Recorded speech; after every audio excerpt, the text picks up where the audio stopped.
I used to think silence meant nothing was happening, that the real story was always somewhere louder, faster, more visible.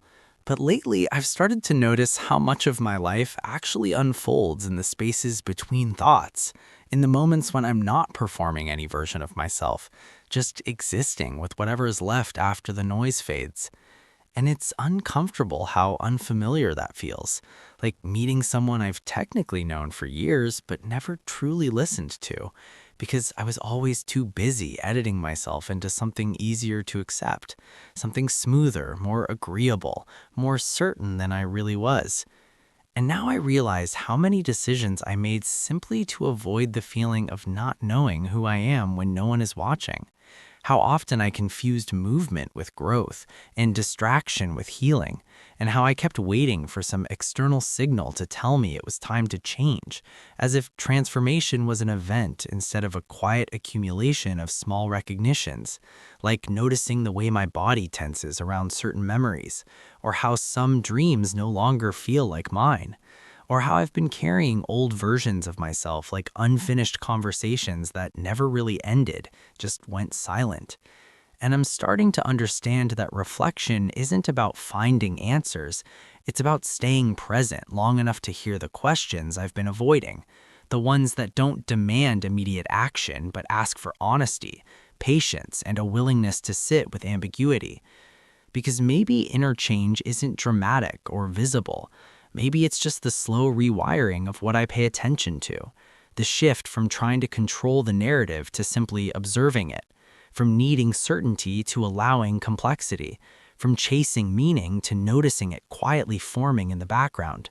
Not as a destination, but as a subtle realignment between who I thought I had to be and who I'm gradually permitting myself to become.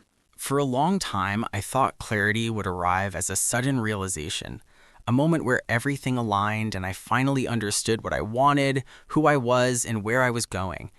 But now it seems more like clarity behaves in reverse, not as something that appears, but as something that slowly removes itself from unnecessary complexity, stripping away layers of noise, expectation, comparison, and self-interpretation until what's left feels simpler but also more honest. And I notice how much energy I used to spend trying to define myself in words, labels, roles, ambitions, as if my identity needed constant verbal proof to remain valid, when in reality, most of my truth exists in sensations that don't translate well into language, in the way certain choices feel expansive and others feel quietly draining, in the way my attention naturally drifts towards some things and resists others. And maybe that's why I often felt disconnected from my own life, because I was living according to descriptions instead of experiences, constructing meaning instead of sensing it. And now I'm learning that self-awareness isn't about solving myself like a problem. It's about relating to myself like a presence, something that changes depending on context, mood, season, and growth.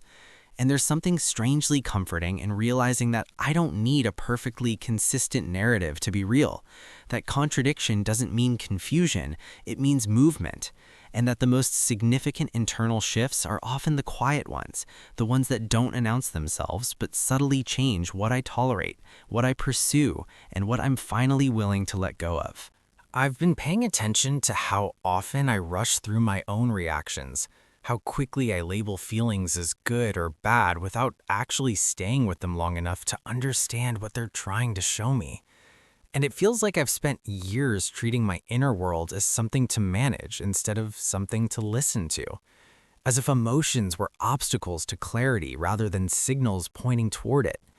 And I notice how discomfort immediately triggers the urge to explain, justify, or fix, when maybe it's just asking to be witnessed without interpretation, without turning it into a story or a lesson, just letting it exist in its raw, undefined state. And there's something unsettling but also freeing about realizing that not everything inside me needs a narrative arc or a purpose, that some thoughts are just echoes, some feelings are just weather, and some questions don't want answers, they want space.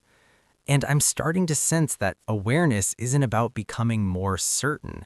It's about becoming more tolerant of uncertainty, more capable of sitting with unfinished meanings, with pauses that don't immediately resolve into insight. And perhaps the real shift isn't in what I think, but in how gently I allow myself to think it. I've started to notice how often I live slightly ahead of myself, mentally preparing for conversations that haven't happened yet, replaying moments that are already over, existing more in anticipation and reflection than in the actual present.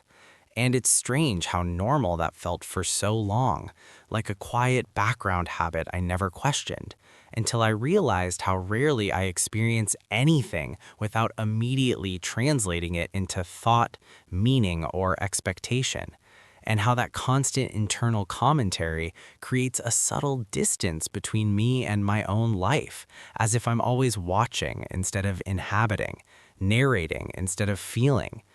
And there's a quiet exhaustion in carrying that layer of interpretation everywhere, in constantly trying to predict outcomes, protect myself from future regret, or extract lessons from every emotional fluctuation. And I'm beginning to sense that presence isn't something you achieve through effort, but something you return to by releasing the need to control how each moment fits into a larger story, by allowing experiences to remain incomplete, unprocessed, even slightly ambiguous. And there's something unsettling about letting go of the idea that everything must make sense right away, because meaning used to feel like safety, like proof that nothing was wasted. But now I'm wondering if real understanding happens not through analysis, but through quiet exposure to what is, without filters, without mental subtitles, just noticing the rhythm of breath, the texture of attention, the way certain thoughts dissolve when they aren't immediately fed with explanation.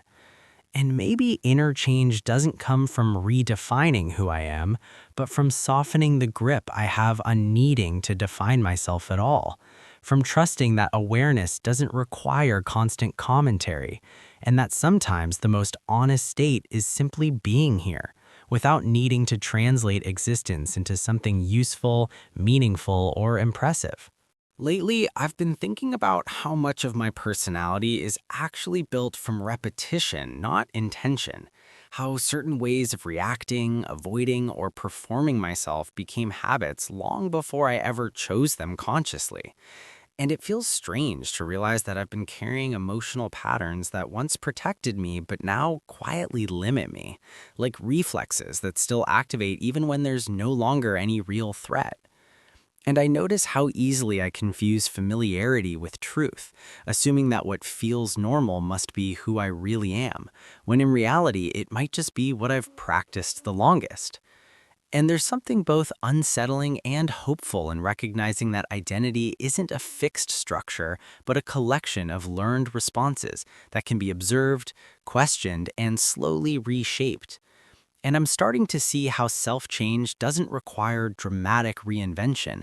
It starts with small acts of interruption, pausing before automatic reactions, sitting with discomfort instead of escaping it, allowing silence where I used to fill space with explanation. And these moments feel insignificant on the surface, but internally they create subtle gaps, spaces where new ways of being can quietly emerge, not through force, but through awareness, through noticing what no longer resonates, what feels heavy, what feels surprisingly light. And maybe the most meaningful transformation isn't about becoming someone new, but about unlearning the versions of myself that I no longer need to survive. I've been reflecting on how easily I mistake productivity for purpose, how doing more often feels safer than feeling more, as if constant motion could protect me from the quieter questions I don't know how to answer. And it's unsettling to realize how much of my identity has been shaped by momentum rather than meaning, by staying busy enough to avoid noticing what actually feels empty. And I see how often I equate exhaustion with importance, believing that if I'm tired, I must be moving in the right direction, even when something inside me feels disconnected, like I'm maintaining a rhythm that no longer matches my internal pace. And there's a subtle grief in admitting that some of the goals I chased so intensely were never really mine. They were inherited, absorbed, or adopted from expectations I never questioned. And now they linger like echoes of someone else's ambition inside my own mind. And I'm starting to sense that rest isn't laziness, it's a form of honesty, a space where I'm no longer performing usefulness, no longer proving anything, just existing without measurable output. And in those moments of stillness, uncomfortable as they are, I notice what thoughts arise when nothing demands my attention, what desires remain when there's no external pressure, what feelings surface when I'm not distracting myself with achievement. And maybe inner change isn't about finding the perfect direction, but about slowing down enough to notice whether I'm even walking in alignment with myself, whether my energy feels forced or organic, whether my effort feels like self-expression or self-escape. And perhaps the most radical act of awareness is not doing more, but doing less and listening to what finally becomes audible in the absence of noise. I've been noticing how often I search for reassurance in subtle ways, not always through people, but through routines, habits, familiar thoughts, repeating the same internal dialogues because they feel predictable, even when they no longer feel true. And it's strange how comfort can exist in patterns that quietly limit me, like staying in a room with dim light because my eyes have adjusted to the darkness and I've forgotten what clarity feels like. And I realize how much of my emotional life has been shaped by avoiding uncertainty, by choosing what feels stable over what feels honest, even when that stability is built on assumptions I've never actually tested. And there's a quiet tension in recognizing that growth often begins with losing orientation, with not knowing how to describe myself as easily as before, with questioning the roles I've played for so long that they started to feel like identity instead of adaptation. And I notice how uncomfortable it is to sit without internal labels, without immediately categorizing my experiences as progress or failure, success or stagnation, as if my mind needs constant structure to feel safe. And yet, something softer starts to emerge when I stop trying to define everything, a different kind of awareness that isn't about understanding, but about sensing, about noticing shifts in energy, attention, and emotional weight. And maybe self-trust isn't built through certainty, but through learning how to stay present while things feel unresolved, how to remain open while the story is still forming, how to exist without forcing coherence too early. And I'm starting to see that inner change doesn't always feel like improvement. Sometimes it feels like disorientation, like standing between old meaning and new perception, not fully belonging to either. And perhaps that in-between space, uncomfortable and quiet, is where the most honest parts of me begin to surface, not as answers, but as subtle signals asking me to slow down, listen differently, and allow my identity to feel unfinished. I've been sitting with the quiet realization that much of my life has been lived in echoes, repeating patterns, words, and gestures that were never fully mine. And it feels strange to notice how easily I absorbed expectations, reactions, and rhythms from others without questioning whether they fit me. And now, in the stillness, I can sense the weight of those accumulated layers, the invisible scripts that have guided my choices, sometimes without my awareness, shaping how I respond, who I allow close, and even what I consider possible. And there's a subtle grief in acknowledging that not every instinct or desire belongs to me, that part of the self I call mine has been built on borrowed meaning. Yet, alongside that grief is a faint thrill of possibility, the sense that if I can trace these patterns, recognize them without judgment, I might start to untangle them gently, not violently, noticing which impulses are authentic and which are inherited. And I realize that this process requires patience because inner change is never abrupt. It doesn't announce itself with fireworks. It whispers in the way I pause before reacting. in how I sit with discomfort without immediately seeking escape, in the moments when I observe myself without needing to perform or explain.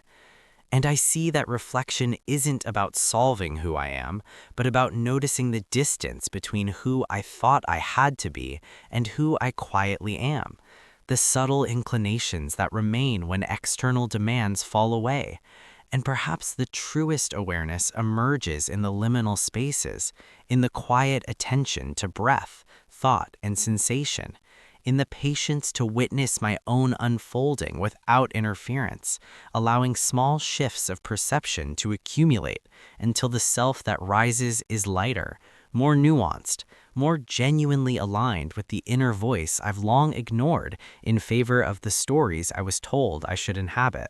And now, after all the quiet noticing, all the small interruptions and gentle pauses, I realize that change doesn't arrive as a climax or a declaration. It comes as a subtle settling, a soft alignment of attention and intention, where the old reflexes loosen and I feel the edges of myself relax in ways I never expected. And there's a calmness in finally allowing the self to exist without constant editing, without proving, without performance.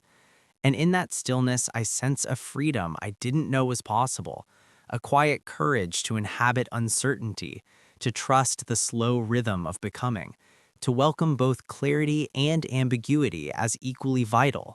And for the first time, I can see that who I am isn't a destination I must reach or a story I must complete, but a presence I can meet again and again with patience, honesty, and an ever deepening capacity to simply be.